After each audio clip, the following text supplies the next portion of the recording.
오늘은 함께 읽은 본문 말씀을 가지고 화목을 위한 가르침이라는 제목으로 말씀을 나누겠습니다. 오늘은 이 본문 말씀은요 9장 30절이죠 30절부터 시작된 예수님의 가르침의 마지막 결론 부분이라고 할 수 있습니다. 예수님은 갈릴리 북쪽에 위치했던 가이사랴 빌립보 지방에서 가버나움으로 내려오시면서 제자들과 대화를 나누셨습니다. 그리고 가르침을 주셨습니다. 그곳에서 자신이 사람들의 손에 넘겨져 죽고 3일 만에 부활할 것이라고 하는 사실을 예언하셨습니다. 주께서 이 말씀을 하신 직후에 제자들은 누가 더 크냐라는 문제를 가지고 쟁론을 벌였습니다. 서로 다퉜다는 말입니다. 뿐만 아니라 요한이 제자 그룹에 속하지 않은 사람이 예수님의 이름을 가지고 능력을 행한다는 소리를 듣고 그를 불러다가 우리에게 속하지 않았기 때문에 너는 예수님의 이름을 쓸 자격이 없다 이렇게 말을 하면서 그들을 제한하는 권위를 부리기도 하고 또 약간 패권적인 모습을 나타내기도 했습니다. 이런 제자들의 태도에 대해서 주님은 천국에서 큰 자는 섬기는 자다. 그리고 어린아이 하나를 영접하는 것, 그것이 얼마나 중요한지를 가르쳐 주셨습니다. 마치 그 어린아이를 영접하면 나를 영접하는 것이고 내가 아니라 하나님을 영접하는 것이다. 이렇게 가르쳐 주셨습니다. 뿐만 아니라 물 한 그릇이라도 대접하는 자, 바로 그런 자들이 하늘의 상을 받게 될 것이라는 가르침을 주셨습니다. 이런 가르침과 연결해서 주님은 오늘 본문에서 진정한 제자의 길을 가는 사람이 따라야 할 매우 중요한 또 다른 가르침을 우리에게 주십니다. 특별히 본문이 최종적으로 향하는 목표는 서로 화목하라라는 명령입니다. 서로 화목하라. 지금까지 제자들은 누가 더 큰지 혹은 누가 더 권위가 있는지 누가 더 힘이 센지 이런 세속적인 문제를 가지고 다퉜습니다. 그 가운데 온전히 하나 되지 못한 것입니다.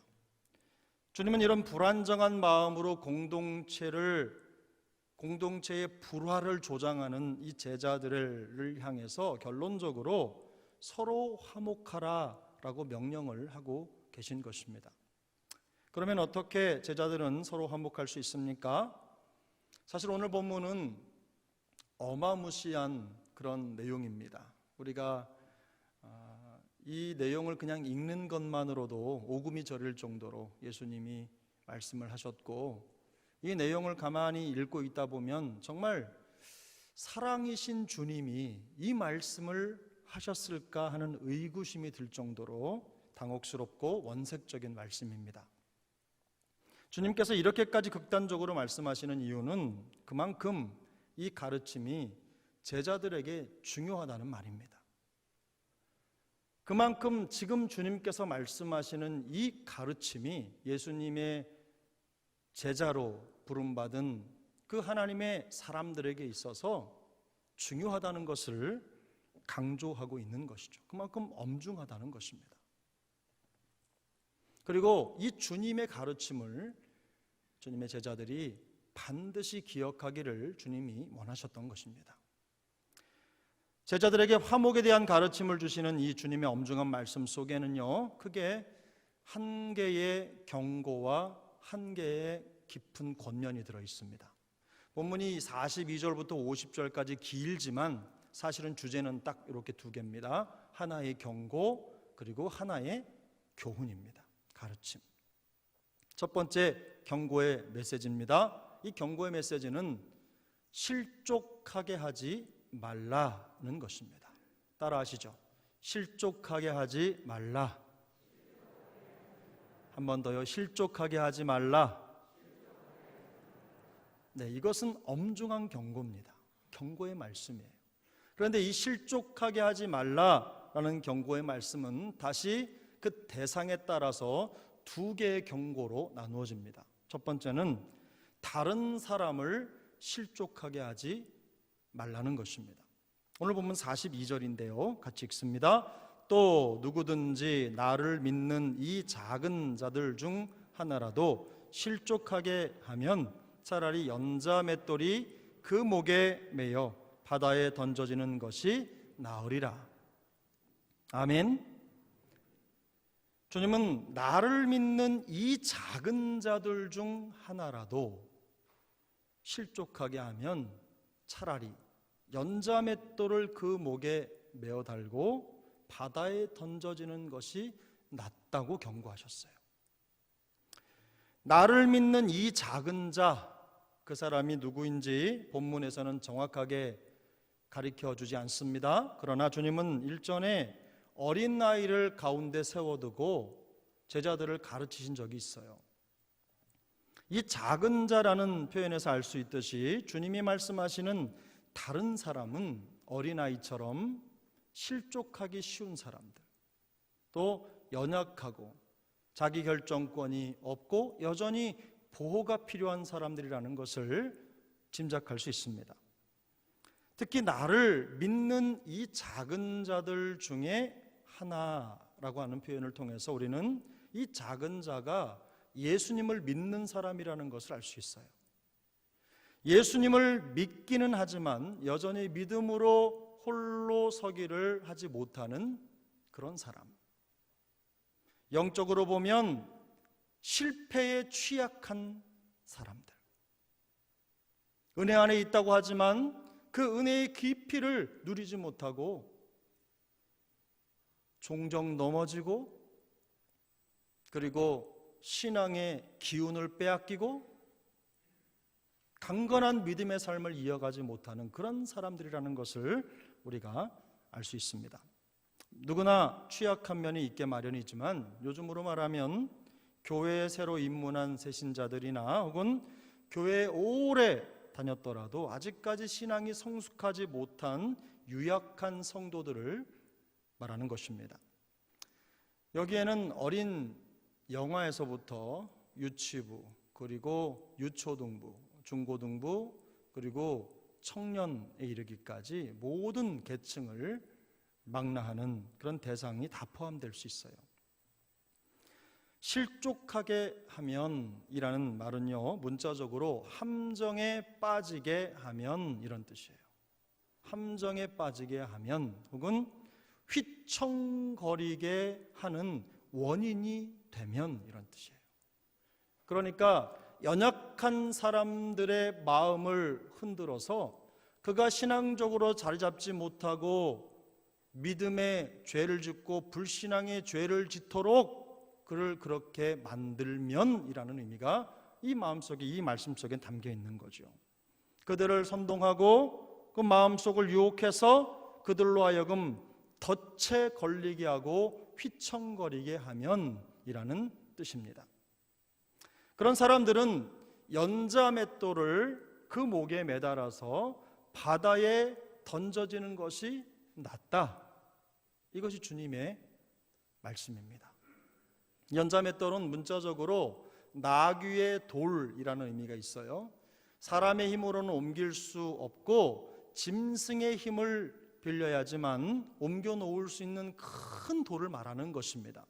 이런 돌을 목에 달고 바다에 던져진다는 것은 곧바로 죽음을 의미하는 거죠. 그만큼 신앙이 나약한 사람들을 잘못 인도하고 죄를 짓도록 만드는 것이 죽음을 초래할 만큼 엄청나고 엄중한 죄라는 것을 주님은 지금 강조해서 말씀하고 계신 것입니다.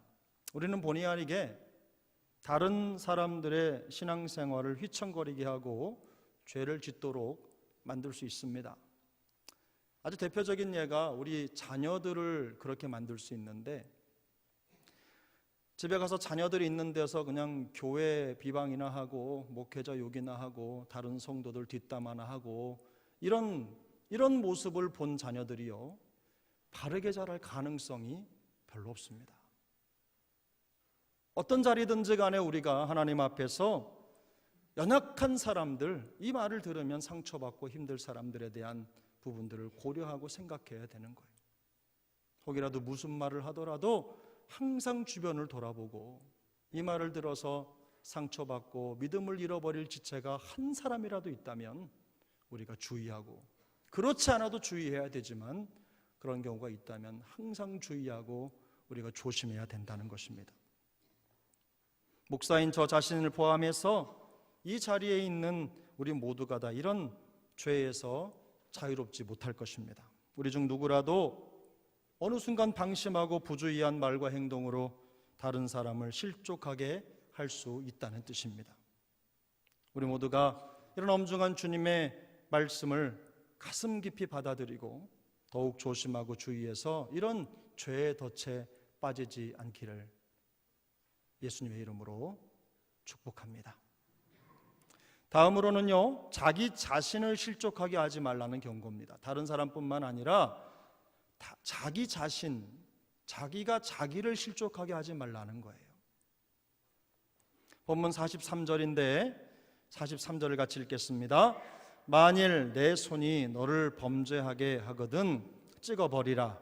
장애인으로 영생에 들어가는 것이 두 손을 가지고 지옥 곧 꺼지지 않는 불에 들어가는 것보다 나으니라.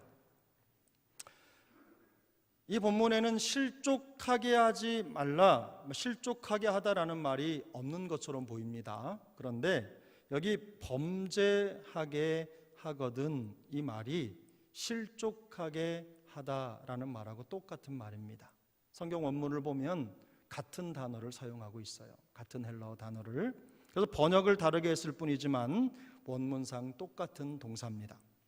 주님은 만일 너를 범죄하게 하거든 이라는 똑같은 문장의 형식을 43절, 45절, 47절에서 반복해서 3번씩 말씀하고 있어요. 물론 범죄하게 하거든 이라는 말만 반복하는 것이 아닙니다. 영생이라는 말과 지옥이라는 말도 각각 3번씩 반복합니다. 다만 마지막 47절에서 이 영생이라고 하는 말 대신 하나님의 나라라고 하는 말을 대치해서 사용하고 있을 뿐 모두 다 3번씩 반복합니다. 근데 유대 문헌에서는 이 3번 반복하는 것은 굉장히 강조를 하는 것이고 또 약간의 과장도 들어 있습니다.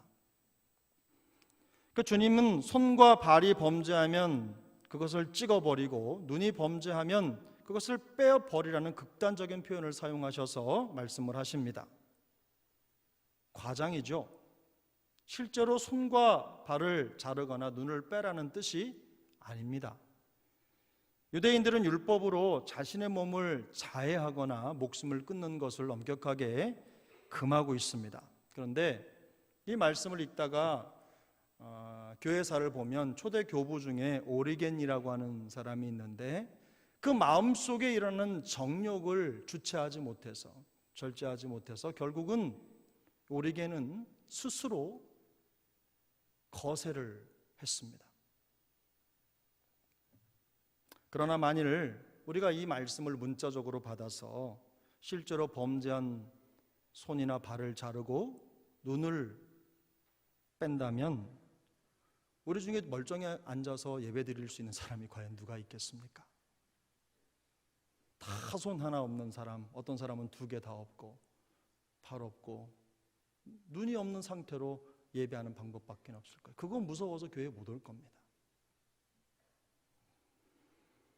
그런데요, 우리를 범죄하게 하는 손을 자르고 발을 자르고 눈을 뺀다고 해도 그 죄를 멈출 수 있는 것은 아닙니다. 오른손을 자르고 나면 왼손이 범죄할 것이고 왼눈을 빼고 나면 오른 눈으로 범죄할 것입니다. 그것이 우리의 본성입니다. 범죄의 문제는 단순히 손과 발 혹은 눈의 문제가 아니라는 말이죠. 범죄는요, 죄는 인격의 문제입니다. 하지만 주님께서 손과 발과 눈과 연결해서 이 범죄에 대한 문제를 말씀하시는 데는 그만한 이유가 있습니다. 특별히 손이나 발은 비교적 수동적이죠. 반면에 눈은 능동적입니다. 그리고 죄에 대해서 매우 민감하고 그리고 원초적인 범죄의 유혹을 받는 통로입니다. 창세기 3장에는 인류 최초의 범죄 행위가 등장합니다. 우리의 조상 하와가 뱀으로 위장한 사탄의 유혹을 받습니다. 뱀은 선악을 알게 하는 나무의 실과를 먹으면 죽는다라고 말씀하신 하나님의 말씀을 왜곡하고 변질시켜서 하와를 유혹합니다. 그래서 그것을 먹어도 죽지 않고 오히려 선악을 알게 되고 눈이 밝아져서 하나님같이 된다고 하와를 속였어요. 그런데 그런 뱀의 유혹에 하와가 넘어간 것입니다. 오늘 우리 창세기 3장 6절인데요. 같이 한번 읽어보겠습니다. 여자가 그 나무를 본즉 먹음직도 하고 보암직도 하고 지혜롭게 할 만큼 탐스럽기도 한 나무인지라 여자가 그 열매를 따먹고 자기와 함께 있는 남편에게도 주매 그도 먹은지라. 여기서 알 수 있듯이 최초의 인류가 하나님 앞에서 죄를 저지를 때 이 눈이 큰 역할을 했어요. 눈이 큰 역할을 했어요. 하와 그것을 본즉 보암직도 하고 먹음직도 하다는 겁니다. 물론 하와의 마음이 이미 뱀의 유혹에 넘어가서 기울어진 탓도 있겠지만 눈으로 보지 않았다면 이 죄를 면할 수도 있었을 텐데라는 아쉬움이 남아요. 근데 마음이 기울어지고 있는데 눈으로 보고 확신을 갖게 된 것입니다. 우리도 그렇죠? 얘기로만 듣다가는 모르겠는데 실제로 보니까 진짜 그렇네. 열매를 볼 때, 보지 않고 들을 때는 그럴까 했는데 그것을 실제로 보고 나니까 정말로 그렇네. 이런 일이 생기는 거예요. 이처럼 주님은 우리를 범죄하게 하는 것에 대해서 찍어버리고 빼어버리라는 말씀을 통해서 자신을 죄에 빠지게 하고 범죄하게 하는 그런 문제에 대해서 심각하게 경고하고 있는 것입니다. 특히 죄를 짓는 문제와 영생과 지옥을 연결해서 말씀하시면서 하나님의 죄에 대한 심판이 반드시 이루어질 것이라는 것을 말씀하고 있는 거예요. 엄중하게 경고하시는 겁니다. 주님은 우리가 죄를 싫어하시는 하나님의 마음을 알고 단호한 결단과 양보 없는 태도를 가지고 죄에 대해서 싸우기를 원하십니다.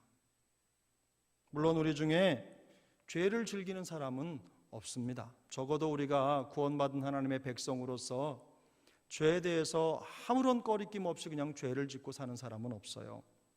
다 죄를 싫어합니다. 여러분 얼굴에 써 있어요. 나 죄 짓는 거 싫어. 나 죄 안 지을 거야. 그런데 다 그런 마음을 갖고 있는데 문제는 그것이 적당하다는 것입니다. 적당하게 한다는 거예요. 적당하게. 적당히 이쯤 되면 괜찮아. 다른 사람들과 비교했을 때 이 정도면 괜찮아라는 생각을 갖는 거예요. 그런데 여러분 히브리서 12장 4절은 이렇게 말씀합니다. 너희가 죄와 싸우되 아직 피 흘리기까지는 대항하지 아니하고. 너희가 죄와 싸우되 아직 피 흘리기까지는 대항하지 아니하고. 이 말씀은 그리스도인들의 믿음의 경주가 끝까지 인내함으로 중단 없이 계속되어야 된다는 그런 맥락 속에서 나온 말씀입니다. 근데 성경은 뭐라고 말씀합니까? 우리가 죄와 싸우되 피 흘리기까지 하라고 말씀하십니다. 이 피 흘리기까지는요, 순교할 때까지로 바꿔서 읽어도 무방합니다. 여기에 적당히라는 말이 들어갈 자리는 없습니다. 사탄은 우리가 범죄하여 넘어지고 하나님에 대해서 멀어지게 하려는 그런 시도를 멈추지 않을 것입니다. 그만큼 우리는 죄의 유혹과 도전을 이겨내기 위해서 죽을 힘을 다해서 싸워야 된다는 거예요. 우리를 범죄하게 하는 모든 죄의 유혹과 도전을 믿음으로 이겨내야 된다는 것입니다. 우리 모두가 그렇게 될 수 있기를 바랍니다. 근데 지금까지 여러분, 예수님이 우리에게 주신 가르침이죠. 화목하게 하기 위한, 화목에 대한 가르침을 주셨는데 이 경고에 대한 부분을 함께 나눴습니다. 이제는 다음으로 주님의 가르침 속에 담겨있는 두 번째 메시지를 살펴볼 차례인데요, 두 번째 메시지는 이겁니다. 이 실족하게 하지 말라라는 이런 경고와 짝을 이루어서 나온 권면인데, 저를 따라 하시죠. 너희 속에 소금을 두고 서로 화목하라. 연결해서 읽습니다. 너희 속에 소금을 두고 서로 화목하라. 한 번 더요. 너희 속에 소금을 두고 서로 화목하라. 아멘. 이런 가르침을 주님이 주셨어요. 50절에 나와 있습니다. 같이 한번 읽겠습니다. 소금은 좋은 것이로되 만일 소금이 그 맛을 잃으면 무엇으로 이를 짜게 하리요? 너희 속에 소금을 두고 서로 화목하라 하시니라. 주님은 소금 비유를 통해서 참된 제자의 삶이 어떠해야 되는지를 우리에게 말씀하고 있는 것입니다. 요즘도 마찬가지지만 소금은 고대 사회에 매우 중요하고 귀한 물질이었습니다. 어떨 때는 화폐처럼 사용되기도 했습니다. 때로는 음식의 맛을 내는데 소금이 쓰이기도 하고, 뿐만 아니라 또 다른 음식의 부패를 막는 데 소금은 매우 중요하죠. 그뿐만이 아닙니다. 비료로 사용되기도 하고, 또 정결케 하고 상처를 씻어내는 것으로 쓰이는 약재로도 쓰이는 것이 소금입니다. 제가 어렸을 때 다치면 어머님이 바닷물에 가서 씻고 오라고 하기도 하셨고, 소금물로 이 상처 부위를 닦아주셨던 기억이 있습니다. 주님은 제자들이 세상 속에 살면서 마치 소금이 이렇게 작용하는 것처럼 그들도 세상 속에서 치유하고 그들 가운데 생명을 가져오는 특징을 잃지 말아야 한다는 것을 가르치고 있는 것입니다. 특별히 주님은 서로 화목하라 라는 명령 앞에 너희 속에 소금을 두고 라는 말씀을 덧붙이셨어요. 이 너희 속에 소금을 두라는 말은요, 계속적인 동작을 나타내는 용법으로 쓰였습니다. 그러니까 한 번 두고 끝나는 게 아닙니다. 계속해서 그 소금의 양을 채우라는 거예요. 소금을 계속 채워놓으라는 거죠. 계속 있도록 하라는 것입니다. 서로 화목하라는 표현은 함께 먹고 함께 마시면서 교제와 평화를 공유하는 모양을 그리는 단어입니다. 그런데 서로 화목하게 되는 것이 마음에 소금을 두는 것으로 가능하게 된다는 거예요. 그러면 너희 속에 소금을 두라 라는 말의 의미는 무엇입니까? 이것에 대한 해답은요, 지금까지 나타난 제자들의 태도와 예수님의 가르침을 잘 살피면 선명하게 드러납니다. 지금까지 예수님의 제자들은 그들 중에 누가 더 크냐라고 하는 것을 가지고 서로 쟁론하고 다퉜습니다. 그뿐만이 아닙니다. 시기심에 가득 차서 텃세를 부렸습니다. 다른 사람들이 예수님의 이름을 사용하지 못하도록 배타적인 권위를 내세우고 힘으로 다른 사람을 제압하려는 패권적인 태도를 가졌었어요. 하지만 너희 속에 소금을 둔다는 것은요, 이런 지극히 이기적이고 편협한 그들의 성향에 대해서 정확하게 정반대가 되는 성향입니다. 그러니까 35절에 나와 있는 뭇사람들을 섬기는 자가 되고, 37절에 어린아이처럼 하찮고 연약한 사람들을 가족처럼 영접하는 것, 그리고 41절에 궁핍한 사람에게 물 한 그릇이라도 나누어 주는 것, 42절에 신앙이 연약한 자를 실족하지 않게 하는 것 뿐만 아니라 자기 스스로도 범죄하지 않기 위해서 죄와 싸우되 피 흘리기까지 싸우려는 이런 거룩한 성향을 말하는 것입니다. 간략하게 말해서 너희 속에 소금을 두고 라는 표현은요, 겸손하게 헌신하고 라는 말입니다. 사랑하는 여러분, 이제 말씀을 정리하겠습니다. 입이 떡 벌어질 것 같은 원색적인 표현으로 가득한 이 주님의 말씀 속에는 화목을 위한 강력한 경고와 깊이 있는 권면이 담겨져 있습니다. 첫 번째, 주님은 누구든 믿는 자를 실족하게 하지 말라고 경고하십니다. 실족하게 하지 말라는 것은 죄를 짓게 하지 말라는 뜻입니다. 마음을 미혹하지 말라는 뜻입니다. 내 마음과 내 생각, 하나님의 말씀과는 상관없는 것으로 연약한 자들의 마음을 흔들어 놓지 말라는 뜻이에요. 지체의 유약한 마음을 흔들어서 그들이 휘청휘청거리도록 만들지 말라는 것입니다. 이것은 다름 아닌 먼저 믿는 우리 모두를 향한 주님의 엄중한 경고입니다. 연약한 사람들, 믿음으로 자기를 보호할 수 없는 사람들을 향해서 여러분, 우리가 어떤 그들을 실족해 하는 죄도 지어서는 안 된다는 경고예요. 이런 태도가 우리에게 있다면 그것들을 단호하게 잘라내야 한다고 말씀하고 있는 것입니다. 두 번째, 주님은 너희 속에 소금을 두어 서로 화목하라고 말씀하십니다. 서로 화목하라는 것은 함께 밥을 먹을 때처럼 교제와 평화를 함께 공유하고 나누라는 뜻입니다.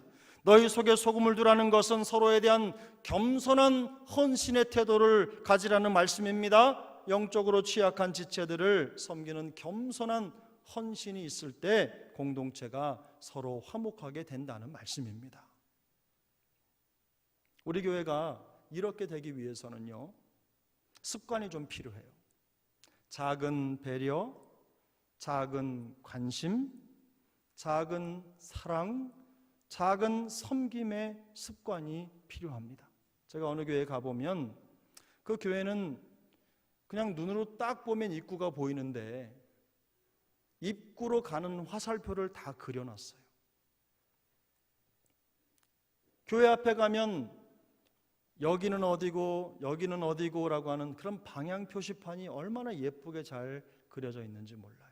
화장실에 가면 예쁜 하나님의 말씀이 있고 잠시지만 그 말씀을 묵상할 수 있도록 하는 작은 배려들이 가득합니다. 곳곳에 손길이 묻어 있고 곳곳에 사랑이 흘러가고 섬김이 있는 거예요. 뭐 누구랄 것 없이 보이는 사람들이 섬기고 청소도 하고 헌신하면서 교회를 만들어가는 거예요. 참 따뜻해져요. 우리 교회에 이런 거룩한 습관이 자리 잡게 되길 바랍니다. 이런 거룩한 습관을 통해서 우리 교회가 정말 화목한 교회로 세워질 수 있기를 바랍니다. 다른 사람한테 하라고 한 거 아닙니다. 우리가 해야 됩니다. 우리 각 사람이 이런 거룩한 습관들을 생활화해서 교회에 오면 교회가 따뜻한 공간이 될 수 있도록 만들어 가야 되는 것입니다. 그런데 만약 우리가 예수님의 이런 경고를 무시하고 권면을 또 가르침을 따르지 않을 때 주님은 어떻게 하실까요? 오늘 성경에 답이 있어요. 주님은 어떻게 하실까요? 주님이요, 그런 우리를 가만히 보고만 계시지 않습니다. 본문 49절을 보겠습니다. 49절 함께 읽습니다. 사람마다 불로써 소금 치듯함을 받으리라. 한 번 더 읽습니다. 사람마다 불로써 소금 치듯함을 받으리라. 불로써 소금 치듯한다라는 것은요, 소금으로 음식의 맛을 내는 것처럼 우리를 불로 연단한다는 뜻이에요.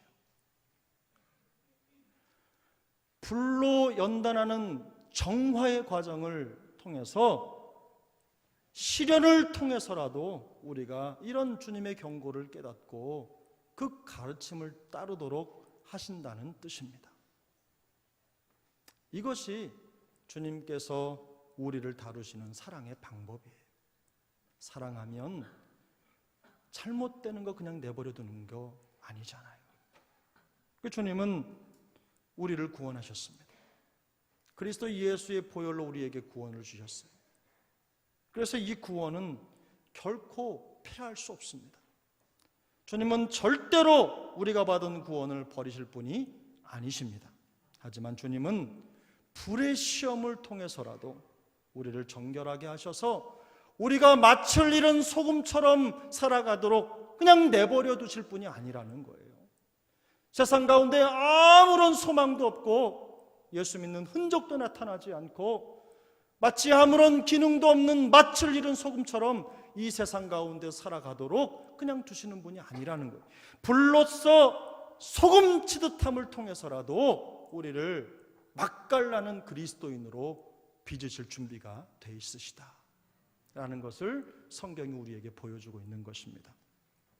가르침에 순종하면 화목이 있습니다. 불순종에는 반드시 연단이 뒤따른다는 원리입니다. 이것이 우리의 구원을 보장해 가시는 하나님의 방법입니다.